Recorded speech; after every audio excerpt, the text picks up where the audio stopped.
ஆத்ம வணக்கம். ஆத்மபிதா சுவாமி சிவானந்த பரமஹம்சர் அவர்கள் அருளிய ராஜாக்களின் இலக்கணம். ஒவ்வொரு பள்ளிக்கூடத்தின் சுவரிலும் மற்றும் ராஜா பிரத்யக்ஷ தேவதா என்று எழுதப்பட்டிருப்பதை நாம் பார்த்து வருகிறோம். அப்பொழுது பிரத்யக்ஷமான ஈஸ்வரன், அதாவது கண்கண்ட கடவுளாகும் ராஜா, அந்த ராஜாவிற்கு யாதொரு வியாதியும் உண்டாக இடமில்லை. அது மட்டுமன்றி ராஜாக்களுக்கு உண்டாகின்ற விதத்தில் நமக்கு வியாதிகள் உண்டாவதில்லை.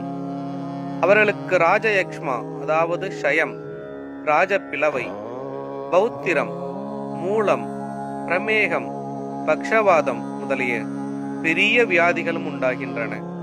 அதனால் அவர்கள் பெரிய குற்றங்கள் செய்தவர்களாகும். அப்படி பெரிய பாவமான குற்றங்கள் செய்தவர்கள் ராஜாக்களாக பிறப்பதற்கு இடமுண்டோ? இடமில்லை. எனில் புண்ணிய பாவங்கள் உண்டாவது எங்கிருந்து?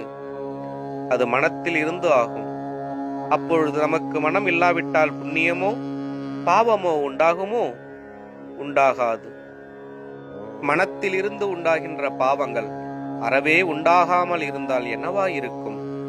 புண்ணியமாயிருக்கும். புண்ணியம் என்பது என்னவாகும்? ஈஸ்வரனிடம் சேருவதற்குள்ள ஒரு நிலை.